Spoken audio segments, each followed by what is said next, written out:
The president's taking aim at former CIA Director John Brennan on Twitter. Now, this after Brennan has attacked the president with outrageous accusations, totally political. Take a look. I think he's afraid of the president of Russia. Why? Well, I think one can speculate as to why, that the Russians may have something on him personally. But the fact that he has had this fawning attitude toward Mr. Putin has not said anything negative about him. I think continues to say to me that he does have something to fear. I think Mr. Putin is very clever in terms of playing to Mr. Trump's interest in being flattered. And also, I think Mr. Trump is, for whatever reason, either intimidated by Mr. Putin, afraid of what he could do or what might come out. Here with reaction, she is the host of CRTV, her own show, of course, Michelle Malkin. And by the way, it's award-winning. And retired CIA senior intelligence officer, Fox News contributor Daniel Hoffman. Because this is about Brennan, I know more people that worked in your line of work that think he is the absolute worst director we've ever had. And this display of politics and his whatever involvement people we now see coming, his lying under oath like Clapper, people have had it that I know, FBI intelligence and of course, law enforcement.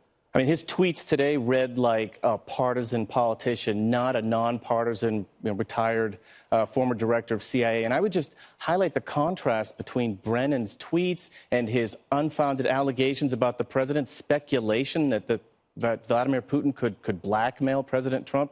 Contrast that with President Trump today at CIA headquarters, presiding over the swearing-in ceremony of Gina Haspel. He called CIA officers the most elite intelligence professionals on the planet. She's a hero. To me, I thank God she got, just like Mike Pompeo.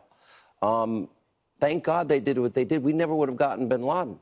Let me turn to you, Michelle Malkin, from your perspective. You see this abuse of power. You see this deep state corruption. And you're wondering, I'm sure as I am, how could this happen in this country? But it did, and it's now unraveling.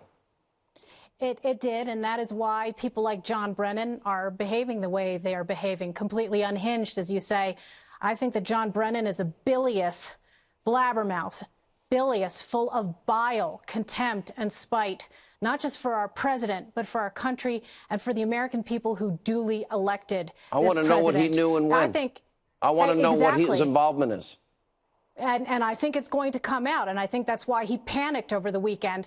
And I think that there is a small difference between being a spook, a partisan spook for Obama, and being a crook, and that he is definitely I think, cringing in the spotlight. I think that Daniel Hoffman was right, too, when he observed that the kind of comments that he has made publicly about President Trump aren't just something that harm the White House, but harm all of the good people within the CIA who are trying to do their jobs as this man is self-aggrandizing. So and true. You see the psychological projection here of John Brennan using words like self-adoring and self-serving to describe our president when he's describing himself. I mean, if this guy had done his job during the Obama administration, we wouldn't have had all of the bungles that John Brennan was entangled in. Everything from helping design the lies about the Benghazi video, bungling the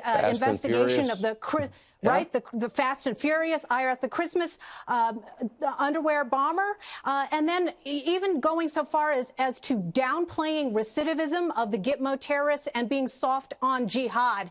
The fact is that these guys have been so invested in their ideological agenda and their partisanship that they were not doing their job in protecting Americans around the world and at home. I mean this with all my heart. I've been and Michelle has too, the biggest defender of law enforcement my entire career. I want to remind people, this is not rank and file intelligence, CIA, FBI. This is not, in any way, shape, manner, or form. It's the upper echelon and DOJ. Hey, John Brennan is doing Vladimir Putin's bidding. And for someone who has criticized the Trump administration for the way they've handled Russia, even though the Trump administration has closed down Russian consulates in Seattle and San Francisco and kicked out 60 Russian officials. I mean, John Brennan is doing what Vladimir Putin wants by speculating about the president being subjected to blackmail, even though it's not true. And Brennan walked it back with the New York Times days after he said it. But the damage is done. Damage is done. Last 15 seconds, Michelle. You know, the biggest threat we face right now is the three-headed hydra of the police state, the deep state, and the fourth estate. All the incestuous relationships, the leaks, and the self-profiteering by people like John Brennan and his ilk.